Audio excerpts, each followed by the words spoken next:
Welcome to story time channel, जहां कहानियां और विचार सिर्फ सुनाई नहीं जाते, महसूस किए जाते हैं। Law of attraction.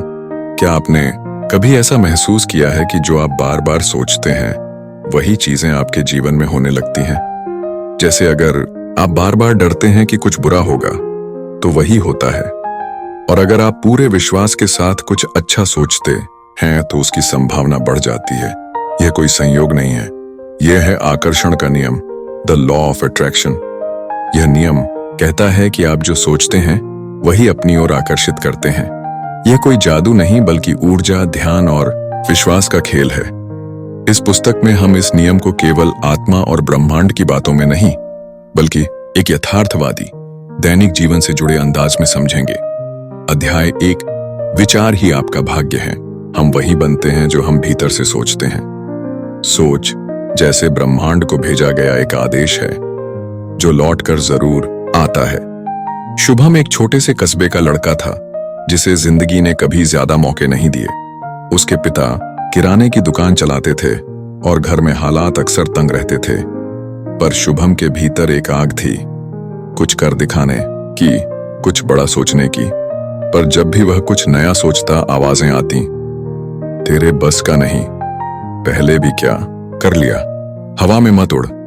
कई सालों तक शुभम इन आवाजों को सच मानता रहा, लेकिन एक दिन कुछ बदल गया।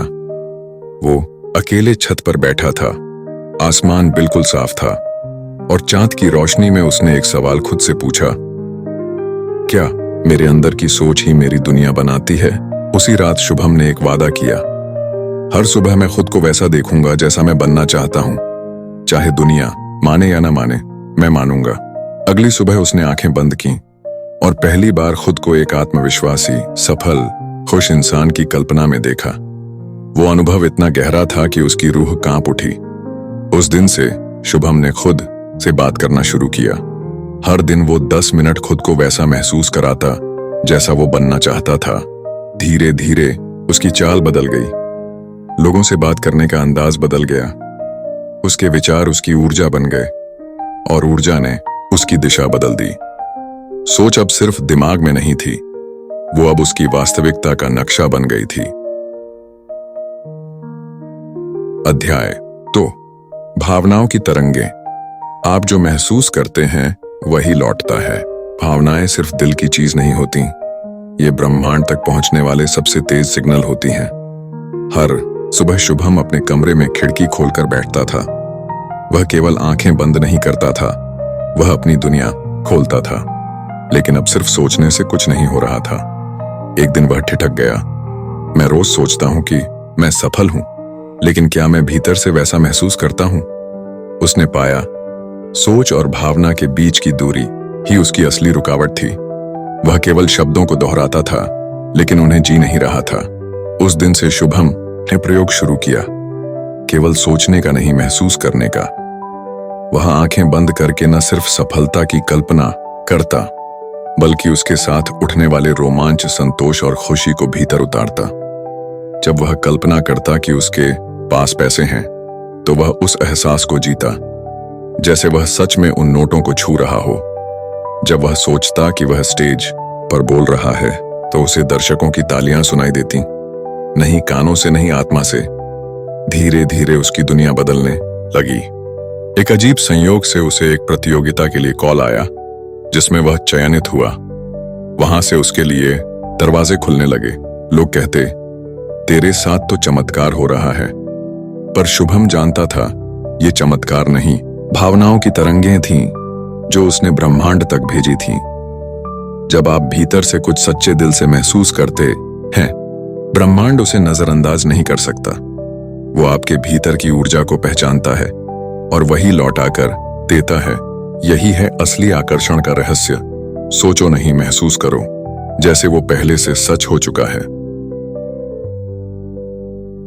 अध्याय 3, शब्दों का मंत्र। जो आप बोलते हैं वही जीवन बनता है। शब्द हवा में नहीं खोते, वो ब्रह्मांड की दीवारों से टकरा कर लौटते हैं, हमारे भाग्य बनकर। एक सुबह शुभम चाय की चुस्की लेते हुए आईने के सामने खड़ा था। उसने हल्के से खुद से कहा, आज का दिन बेकार न जाए बस। फिर अचानक रुका। उसे झटका सा लगा। मैंने खुद को दिन शुरू होने से पहले ही बेकार मान लिया। उसने महसूस किया, ये पहली बार नहीं था। हम सब कभी ना कभी ये कह बैठते हैं, मेरे बस का नहीं, मेरी किस्मत ही खराब है, मैं हमेशा देर कर देता हूं। ये वाक्य बस जुबान पर नहीं होते, ये हमारे दिमाग में बीज की तरह बोए जाते हैं और वहीं से हमारा जीवन आकार लेने लगता है। शुभम ने उसी दिन से फैसला किया, मैं अब हर शब्द सोचकर बोलूंगा, जैसे मैं ब्रह्मांड से आदेश दे रहा हूं। अब वह कहता, मैं समय पर काम करता हूं, मैं योग्य हूं, मेरे जीवन में सब कुछ बेहतर हो रहा है। शुरुआत में ये वाक्य झूठ जैसे लगते थे, लेकिन धीरे धीरे जैसे दिमाग ने उन्हें सच मान लिया। और फिर परिस्थितियों ने भी। एक बार शुभम ने कहा, मैं एक दिन सबके सामने अपनी कहानी सुनाऊंगा, और कुछ महीनों बाद उसे टेडएक्स जैसे मंच पर बुलाया गया। कई लोग इसे संयोग कहेंगे, लेकिन शुभम अब जान चुका था, शब्द ब्रह्मांड के साथ हमारा अनुबंध होते हैं। अगर आप बार बार खुद से कहते हैं मुझसे नहीं होगा, तो ब्रह्मांड भी मान लेता है कि आप तैयार नहीं। लेकिन जब आप कहते हैं ना मैं लायक हूं, तब मैं तैयार हूं, तो एक अदृश्य शक्ति आपके साथ हो जाती है। तो बोलिए, सोच समझकर, पूरी भावना से, जैसे ब्रह्मांड सुन रहा है, क्योंकि वो सच में सुन रहा है। अध्याय 4, कल्पना का चमत्कार। जब सपना सच से बड़ा होता है, कल्पना की कोई सीमा नहीं होती। वो हमारी आत्मा की सबसे उड़ान भरी शक्ति है। शुभम अब अपने दिन की शुरुआत उस जगह से करता था जहां उसके सपने बुनते थे, उसकी कल्पनाओं की दुनिया। वह जानता था कि सिर्फ सोचने से काम नहीं चलेगा, उसे अपनी कल्पनाओं को सच में बदलना होगा। एक दिन उसने सोचा, अगर मैं असफलता से नहीं डरता तो मैं क्या कर सकता। उसने अपने दिल की गहराइयों में झांका और वहां पाया एक सपना, अपनी खुद की कंपनी शुरू करने का। लेकिन डर, असफलता के डर ने उसके मन में खलबली मचाई। फिर भी उसने ठाना, अगर मैं हर रोज उस डर से लड़ूंगा, उसे स्वीकार करूंगा और फिर भी आगे बढ़ूंगा, तो मैं जीतूंगा। शुभम ने हर दिन उस सपने को जीवित रखा। अपनी कल्पना में उसने खुद को सफल सीईओ के रूप में देखा, जो न केवल पैसा कमाता है, बल्कि समाज में बदलाव भी लाता है। उसने अपने सपनों को अपनी ऊर्जा बनाया। उसने अपनी कल्पना को महसूस किया, सफलता की खुशी, चुनौतियों का सामना और अंततः विजय का स्वाद। उसने जाना, जब सपना सच से बड़ा होता है, तो वह आपको अपनी सीमाओं से बाहर ले जाता है। कल्पना का चमत्कार ही आपको अनदेखे रास्ते दिखाता है। और एक दिन जब शुभम ने अपनी पहली कंपनी खोली, तो उसे लगा कि उसकी कल्पनाएं सच से भी कहीं ज्यादा बड़ी थीं। आपकी कल्पना आपकी पहली वास्तविक दुनिया है। इसे खुला छोड़िए, क्योंकि वहीं से आपकी असली यात्रा शुरू होती है। अध्याय 5, ध्यान और विश्वास, आकर्षण की चाबी। जहां ध्यान जाता है, ऊर्जा बहती है, और जहां ऊर्जा बहती है, वहां जीवन आकार लेता है। शुभम के जीवन में एक नया मोड़ तब आया जब उसने एक बुजुर्ग साधु से पूछा, मैं सोचता हूं, महसूस करता हूं, कल्पना भी करता हूं, फिर भी कुछ चीजें मेरे जीवन में देर से आती हैं या आती ही नहीं। क्यों? साधु मुस्कुराए और बोले, क्योंकि तुम सोचते हो, लेकिन बिखरे हुए मन से। ब्रह्मांड को स्पष्ट संदेश चाहिए, पूरी निष्ठा, पूरी ऊर्जा और पूरा विश्वास। यही वह क्षण था जब शुभम ने ध्यान, मेडिटेशन को गहराई से अपनाया। हर सुबह शुभम अब 15 मिनट आंखें बंद कर बैठता था, बिना किसी मांग के, बिना किसी डर के। वह अपने मन को शांत करता, अपने विचारों की भीड़ को दूर करता और केवल एक चीज पर केंद्रित होता। अपने लक्ष्य पर ध्यान ने उसे सिखाया, मन जितना स्पष्ट होता है, ब्रह्मांड उतनी ही जल्दी सुनता है। अब शुभम सिर्फ चाह नहीं रहा था, वो उस चाह में डूब चुका था, गहराई से, पूरी सच्चाई से। ध्यान ने उसे भीतर का विश्वास दिया। अब जब वह कहता, मैं सफल हो रहा हूं, तो उसकी आंखें डगमगाती नहीं थीं। अब वो हर संयोग को संकट नहीं, संकेत मानता। वो जान चुका था, ब्रह्मांड कभी देर नहीं करता, वो तैयारी देखता है। कई बार जब चीजें धीमी होती, तो वह घबराने के बजाय यही दोहराता, शायद ब्रह्मांड मुझे कुछ और बड़ा देने की तैयारी में है। और सच में जब उसे एक बड़ी कंपनी से कॉल आया तो वह मुस्कुराया। मैं तैयार था, बस समय सही होना बाकी था।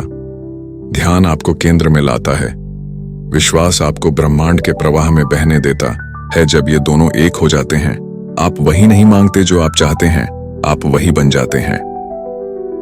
अध्याय 6, कृतज्ञता का जादू। जो है उसे स्वीकार करके जो नहीं है उसे बुलाना। जो व्यक्ति आज के लिए शुक्रगुजार है, ब्रह्मांड उसे कल और ज्यादा देने के लिए तैयार करता है। शुभम की जिंदगी अब दिशा पकड़ चुकी थी। सोच, भावना, कल्पना और ध्यान सब कुछ वो साध चुका था। लेकिन एक रात जब वो अपने ही बनाए लक्ष्य की दौड़ में थक कर बैठा, उसने खुद से पूछा, मैं हर दिन कुछ न कुछ मांग रहा हूं, लेकिन क्या मैं उस सब के लिए आभार जताता हूं जो मेरे पास पहले से है? उसके भीतर से एक आवाज आई, नहीं। अगले दिन से शुभम ने एक नया अभ्यास शुरू किया, कृतज्ञता का अभ्यास। हर सुबह उठकर वो एक डायरी खोलता और लिखता, मैं अपने शरीर के लिए आभारी हूं जो हर दिन मेरा साथ देता है। मैं उस कमरे के लिए आभारी हूं जहां मुझे शांति मिलती है। मैं उन कठिनाइयों के लिए आभारी हूं जिन्होंने मुझे मजबूत बनाया। धीरे धीरे उसका ध्यान मांगने से हटकर सराहने पर चला गया। और तब हुआ असली जादू, ब्रह्मांड की प्रतिक्रिया। अब शुभम की ऊर्जा बदल गई थी। वह अब कमी की भावना से नहीं बल्कि पूर्णता की भावना से जीने लगा था। जब ब्रह्मांड ने देखा कि ये व्यक्ति अपने पास की छोटी चीजों का भी आभार मानता है, तो उसने बड़ी चीजों के द्वार खोल दिए। उसे नए अवसर मिलने लगे जिनके लिए उसने कभी आवेदन तक नहीं किया था। पुराने दोस्त लौटने लगे जिनसे सालों पहले संपर्क टूट गया था। लोग उसकी मदद करने को खुद आगे आने लगे बिना मांगे। शुभम जान चुका था, आभार ही वह ऊर्जा है जो ब्रह्मांड को यह संकेत देती है, यह व्यक्ति देने लायक है।